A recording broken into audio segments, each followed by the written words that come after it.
what was some of your like biggest like struggles with managing and learning managing an artist?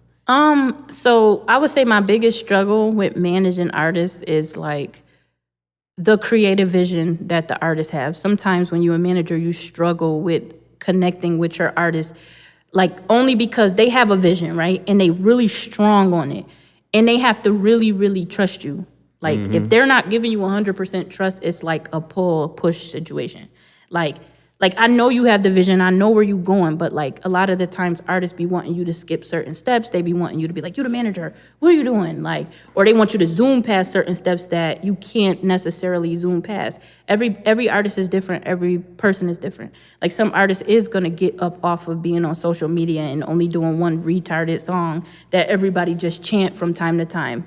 And then some people really have to do the work. Like, you know what I'm saying? And me being an up-and-coming manager with an up-and-coming artist, sometimes I feel like the artist lose the vision that she's up-and-coming too. Like, we both in this shit together shit. We learning together. Right, we learning together. Like, so was immediately when they hire you as the manager, they think that you're supposed to know everything.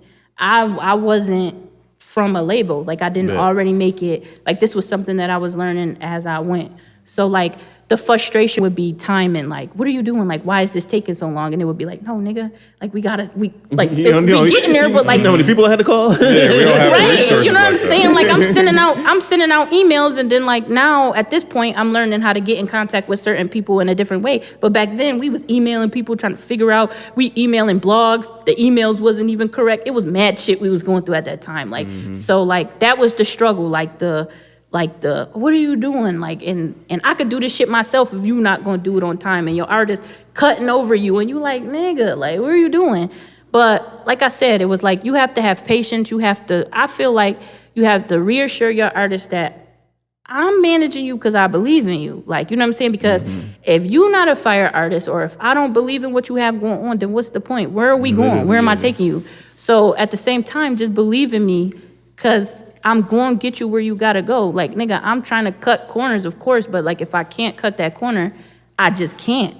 And we got to figure out this spot, and you have to be patient. But in the meantime, get that motherfucking music going, do your part, and let me do my part. You feel what I'm saying? Cook up as much as possible, and once it's cooked, right, then we can figure out how we're going to set the table, how we're going to prepare it. Because you may change the type of little dinery, little trinkets around it based on the music. I feel like that's something that gets lost, is like people want, I don't say like a one size fits all type of thing. And it's just like, if you want some cookie cutter, like regular stuff, then yeah, that can be done. But it's like, if you really care about your art, and like this is what you're trying to push and you believe in, it has to be done a certain way.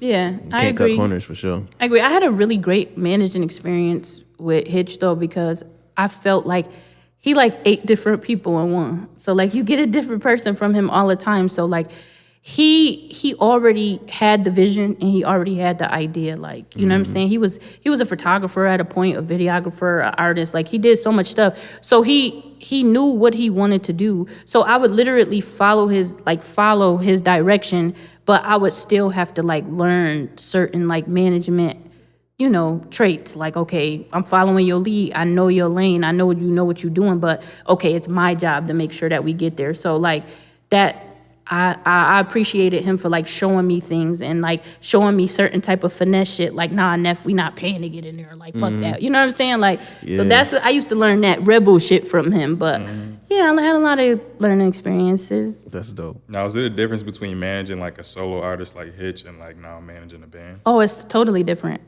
So what do you think are the differences? The difference is that I'm managing like more than one person at a time. I'm dealing with 3 people. Personalities. 3 different personalities, like 3 different visions. You know what I'm saying? They all go into the same place, but they still have their own mind on how they want things to be ran. You know what I'm saying? They have a real brotherhood though. I could say that about them. Like, they could argue, they could fight, but they really brothers at the end of the day. So it like really don't matter. At the end of the day, they still show up and show out. You know what I'm saying? Yeah, that's so like that's the difference. And in managing one person, you only concerned about that one person at one way. Like, you know what I'm saying? So like, and you got to keep track of 3 different people with 3 different lives. Like, you know what I'm saying? Just to set up a meeting, they be like, well, I ain't available on Thursday. Well, I am, but I'm not. So you be like, dude, Send the schedule, nigga. Like, send the schedule and let me know when we gonna get together. You know what I'm saying? That's a fact. But yeah, that would be the difference. Just the amount of people, and I have to learn the equipment, what they need. That's a big one because I don't know nothing about instruments. Yeah, versus a solo act and like a band, you gotta have the midis, you gotta have the certain microphones for the bass and the kicks and all of that. The drummer alone gonna have at least like 3-4 mics. All of that. You know I gotta what I'm make sure venues have certain shit now. Like at first it was just an artist coming, we just needed our microphone, our sound check, our, you know what I'm saying? Now I have to make sure that my band is like fully equipped and I'm learning like mad shit. They be saying like, "Oh, NEPH, do they got this?" I'd be like, I don't even know what that is. Like writers, you gotta have the writers, right? But, I don't know. Like, you know, a lot of times, like, you see artists that like have wild requests, like, "Oh, I need 27 Fiji waters and a flamingo." Nothing but orange Skittles. Flamingo next to a cheese plate. It was like, when you got a band, it's like, no, we got very specific equipment. Like, yo, my guitar will not play on anything else. It will not sound like it's supposed to sound if I don't have this.